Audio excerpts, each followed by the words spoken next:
በስመ አብ ወወልድ ወመንፈስ ቅዱስ አሐዱ አምላክ አሜን። ተመስገን ካጎይታ ተመስገን ዘለዓለም ንጉስ ኢኻ ንጉስ እወ መስፍን ሰላም ምሕረትካ ዘይወዳእ ፍቅርኻ ዘይምርመር ውዕለትካስ ድንቅ እዩ በአና ዘይንገር። ሰላም ንኣኻትም ይኹን ክብራት ኣሕዋተይን ኣሓተይን ከመይ ቀኒኹም?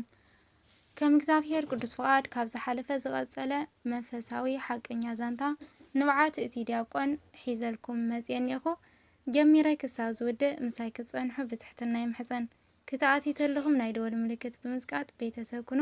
ቤተሰብ ዝኾንኩም ድማ ላይክ ሸር እናገበርኩም ምብረታዕኹም ኣይፈለየኒ።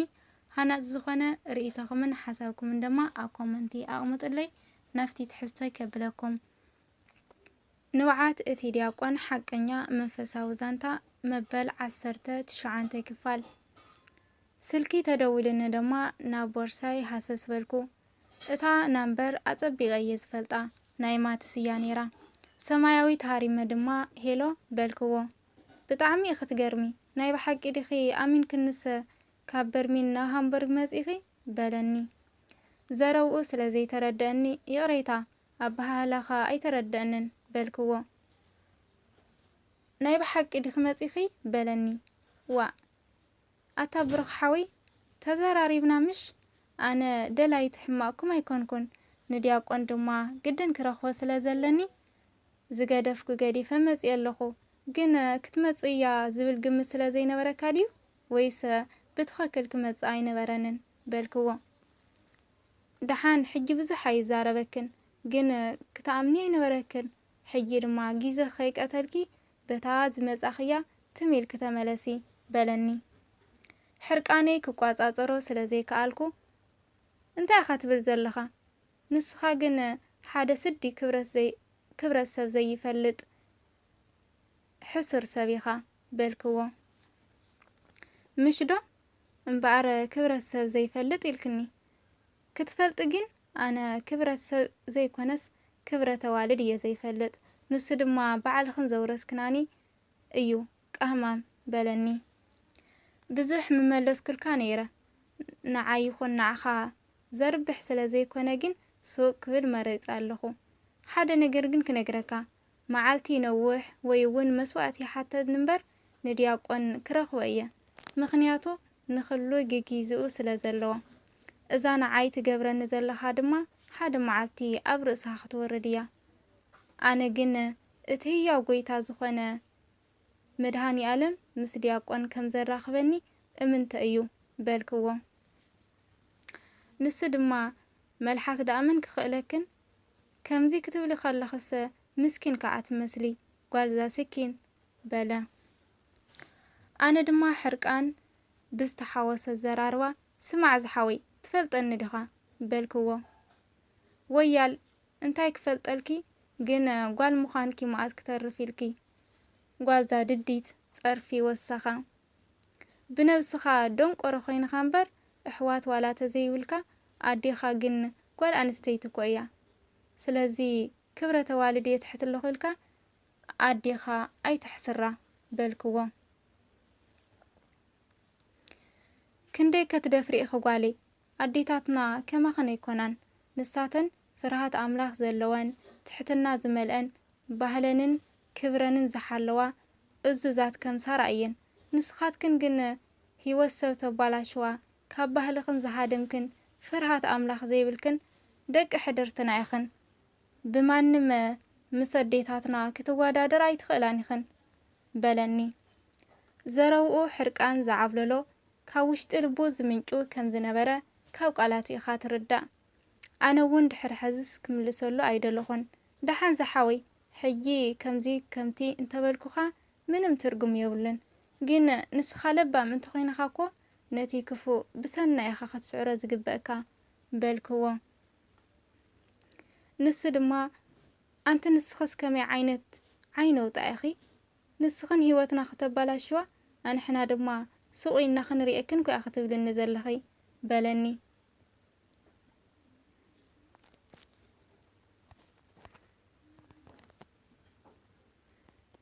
بحرقان كم إلو دما أب إذني عصواني ولاقا بزتفت أرخونتات انتقاقو ناو هامبورغ من سايقنا أي طعسنن مسمح زي حديرة قداسية سلازة قدسكو دما دارغا أي كسركن جن مسماتس مصرافي كنعس خوينو سلازي تسمعني وشت أي كيربش جمرة ولا يصرفني دويليك ارتاح حتى إيه دما بلكو أو هامبورغ وعلا ناي مشت دما نابرمين تملسكو قرب عريفة دما تلفوني العلا نما تسدولكو أبيدو إياساني حمثلني كالتيفو تقبلا هيلتي دويلك خا نايسن وصرف ددلخي بلني أتا ما تسحوي يقريتا خبلك أي دويلك تمالي تدافيرك يقريتا قبرلي بلكو نس دما سمعي أب عالم كافتي زات لأني ناي حاسو تحتنا أيو رقص أني أي دما كاولب بخي كون كني قريتا تبلن زلخي مخنياتو زبدل أي قريتا زحتت نسخجن سلاز أرف كخي كميل كي أخي قريتا ختبلن زحتت كني كي بدل كاخا كمي غير كاي قرتا حتت بلني أنا دما يخون دا أمبر كصرفكا وي كملسلكا قنع خوين سلازي تردأن إيه يقريتا زبلكا زلخو بلكو أي أتقدفناندو أيكونن كي بدلكن بدلكن كمان يقريتا يتحطان يخن أنا صبق غير يزفلتكن نعي بملحس كتتاللني وي كتتقبرني أي تخيلني خي بلني أنا دما الشدحان كله نقدفو سنوات سلازخانة دما حماق عين الزرارب جن دياق وندحان ديو بلكو كافتر اسي كهدمو سلازدالو خنبر نخالي أيكونن نسو دما دحانيو كاو عدقي طعي بلني كندي تحاتت يادا أخي تبلن نبر ندياق وانجن انتاي إخا إلى حاتت كوو نسو دما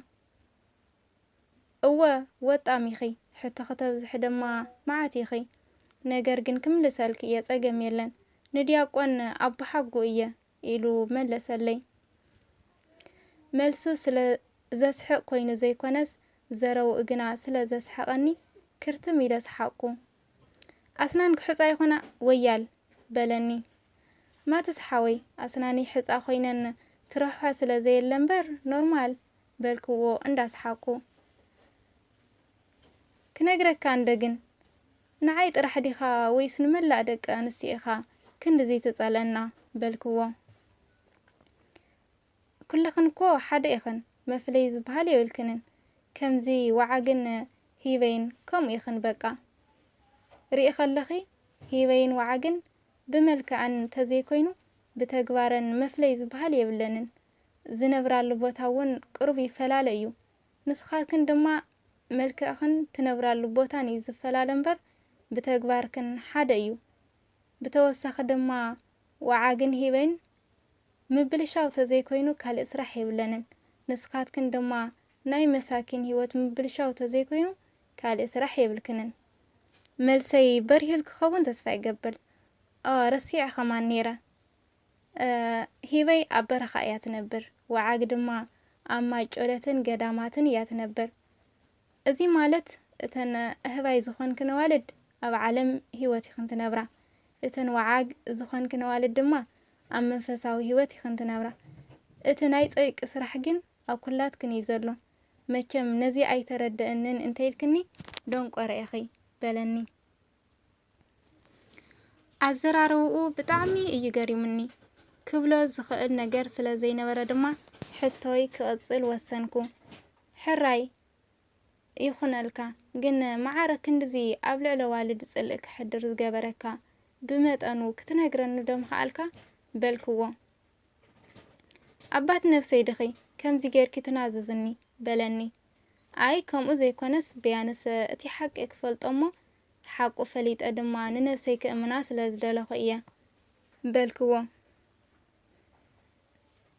اندحر كامناي هيوين وعاقن زيف اللي بهري توننا خوينخن بمنتاي كفت وكني الكسكت حاسبي بلني أي حراي دحاني خنالك ندياق وانجن ከምዚ ገይሩ ድዩ ከምናትካ ኣብ ልዕሊ ደቂ ኣንስትዮ ጽልእ ዘለዋ በልክዎ። ንሱ ድማ እሞ ሱቕ ኢልኪ ኢኺ ንዲያቆን ይፈልጦ እየ ዲያቆን ትብል ዘለኽ እምበር ኣይትፈልጥዮን ኢኺ ንሰብ ዘጽልእ ልቢ ድማ የብሉን እንተኸኢልኪ ንስሓ እተዊ በለኒ። እዋይ እንታይ ገይረ ናይ ምንታይ ንስሓ በልክዎ ስምብዲላ ዲያቆን ምሳይ ምውድዳርኪ ዓብዪ ገበን እዩ ንስሓ ጥራሕ ዘይኮነስ ስዋእ የኸማን ክትኣትዊ ይግባእ በለኒ። ኣይ ምሳኻ ወዳዲረዮ እኮ ይኮነን ግን ምናልባት ዓርኪ ስባር ኢለ ምስላይ ከይመላእኽዋ ትንበል እስኪ ነዚ ምስላ እዚ ኣብ ዘይቦትኡ ኣይተእትውዮ በለኒ። ማትስሓወይ ሕጂ ስምዐኒ ሓንቲ ነገር ክዛረበካ ወላ 10 ጊዜ ንሕና ርጉማት ንኾን እምበር ድድሕሬና ክትስዕብ የብልካን። ከምዚ ዘለኻዮ እንተቐፂልካ ንህይወትካ ሰላም ክትረክብ ኣይትኽእልን። ጽልኢ ቅርሕንቲ ቅምታ ጽቡቕ ኣይኮነን። ኣብ ዘረባኻ ከም ዝተረዳእኽዎ ድማ ብደቂ ኣንስትዮ ዝተበደልካ ኢኻ ትመስል። ግን ንበደልካ በቃ ረስዕዮ ብይቅርታ ድማ ተመለስ ንንጀራ ንጽቡቕ ድማ ክገብረልካ እዩ በልክዎ። ኣቲ ክንደይ ሃተፍተፍ ትብል ኢኺ መን ተበዲለ ኢልኪ ንዓይ ዝትብድልከ ከመይ ዝበለት እያ ከመይ ኢላኸ ብሂወት ትነብር ኢልክ ትሓስቢ በለኒ። እሞ እንታይ ደኣ ክብል እየ ማትስሓወይ ዝኹሉ ጽልኢ ደኣ እንታይ እዩ መበገሲኡ በልክዎ። መበገሲኡ ደኣ ነጊረከ እኮ ወየዳ ርእስኽን ኣብ ሕማቕ ጥራሕ እዩ ዝሓስብ እምበር በለኒ። ኣነ ድማ በቃ በል ሕራይ ደሓን ስለ ኩሉ ነገር ይቅርታ ግን ደኺመ ስለ ዘለኹ ቅሩብ ክዕርፍ ናይ መወዳእታ ሓንቲ ክሕቶ ክሓተካ ምስ ዲያቆን እንተራኸብካኒ እንታይ ከይትኸውን ኢኻ በልክዎ። ንስ ድማ ኣነ ኣምላኽ ይመስገን ዋላ ሓንቲ ይከውንን እየ ዲያቆን ዓርከይ ግን ኢሉ ከይመላእ እንከሎ እስኪ ክሓተኪ ማዕረ ክንድዚ ዲያቆን ተገዲስኪ ክትረኽብዮ ምድላይኪ ካብ ምንታይ ዝተበገስ እዩ በለኒ። ኣብዛ ሰዓት እዚኣ ዝኾነ ምኽኒ ተቕሪበ ውፅኢት ዘምጸለይ ኮይኑ ስለ ዘይተስማዕኒ ዝነበረን ኣማራጺ እቲ ኩሉ ሓቂ ዘርዚርካ ምንጋር ጥራሕ እዩ። ማትስሓወይ ሓደ መዓልቲ ምስ ኣቦና ቀሺ እንከሎ ክበኪ ርአዮ ቅድሚኡ ይርኦ እኳ እንተነበርኩ ዲያቆን ግና ምዃኑ ኣይፈልጥን ነይረ። ሽዑ ልበይ ብጣዕሚ እዩ ተተንኪፉ። ልዕሊ ኩሉ ግና ኣቦይ ቀሺ ከም ሓፍቱ ኮይንኺ ቀሪብኪ ፍለጥዮ ኢሎም ተላብዮምኒ ነይሮም። ስለዚ ከይረኸብክዎ ብፍጹም ኣይድቅስን እየ በልክዎ። እሺ ሕራይ ምስ ረኸብክየኸ እንታይ ኢኸ ትብልዮ በለኒ። ኣነ ድማ ክገርመካ እዚኣ ስዋል ሓንቲ እንታይ ከም ዝሓቶ ንዓይ እውን ሕቶ እዩ ዘለኒ ግን ክረኽበለኒ በልክዎ። ስምዒ ሚሊ ንዲያቆን ተዘይትረኽብዮ ይሐይሽ ክትጎድእዮ ተዘይኮይንኺ ዋላ ሓንቲ ኣይትጠቕምየን ኢኺ ስለዚ ኢድክን እግርኽን ኣኪብኪ ስቕበሊ በለኒ። ኣነ ድማ ማትስሓወይ ኣብ ህይወተይ ፈጺመ ዘይፈትዎ ነገር ደኣ እንተ ደኣ ሃልዩ ፕሮሚስ እዩ ሕጂ ግን ጥራሕ ምስ ዲያቆን ኣራኽበኒ እምበር በቲ ንስኻ ዝበልካኒ መንገዲ ክኸይድ ቃል ይኣትወልካ በልክዎ። ቃል ከም ዘይተዓጽፊ ብኸመይ ከኣምነኪ በለኒ። ኣነ ድማ ብደስ ዝበለካ ክምሕለልካ በልክዎ። ማሕላ ከም ዘይተፍርስኻ ሕራይ ሓንቲ ሕቶ ክሓተካ ስለምንታይ እዩ ቃል ዝዓጽፍ ስለምንታይ እየኸ ማሕላይ ከፍርስ ምስ በልክዎ መልሲ ክስእን ከም ዘይክእል እኳ እንተፈለጥኩ ግን ንኻልእታት ትዝበለ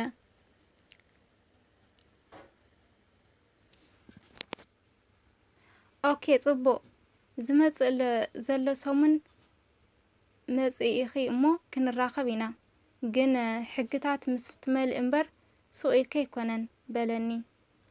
ልበይ ክልተ ነገር ከመንጩ ጀመረ ሓጎስን ጥርጥርን። ኣማራጺ ስለ ዘይነበረኒ ግና ብዝበለኒ ተስማዕምዐ ተፋነኽዎ። ድሕሪ ሰሙን ሓሚመ ኢለ ናይ ዕረፍቲ ሰሙን ሓቲተ ትምህርቲ ደው ኣቢለ ናብ ሃምበርግ ተበገስኩ። ተለፎን ደው ኢለ ድማ መጺእ ኣለኹ إلى حبركوا نسدما حجي خا أمين كنت مزيخي بلني أنا دما ما كم سرح قلعة كم زيت سرح رقص أنيعية بالكوا برقص سرح قلعة أي سرحنية صباح ساعة 4 أفتناي بقدمي بوتا نراخب إلو تلفون عزوا حجون نبي زتفرارغ نجر يحسب نبرة እምነትን ጥርጥርን ብዙኾነ ኣፍቲ ዝተባሃለኒ ሰዓት ኣፍታ ቦታን ብመሰረት ቆፀራይ ደበኽ ክበልኩ ኣፍቲ ቦታ በፂሐ የማን ፀጋም ቆሊሕ ቆሊሕ እንተበልኩ ትርግታ ልበይ ህርመቱ ወሰኸ ትርኢቱ ድማ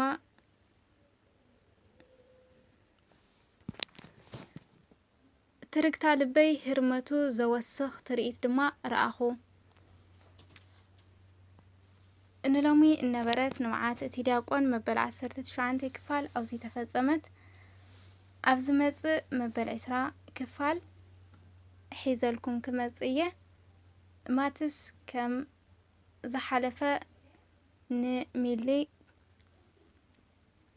ቃሉ ከዓጽፍ ዲ ወይ ሰብ ቃሉ ክርከብ እዩ ዝብል ሒዘልኩም ክመጽየ ተመስገን ካጎይታ ተመስገን ዘልዓለም ንጉስ ኢኻ ንጉስ እወ መስፍን ሰላም ምሕረትካ ዘይውዳ ፍቅርኻ ዘይምርመር ውዕለትካ ስድንቅ እዩ በኣና ዘይንገር አሚን።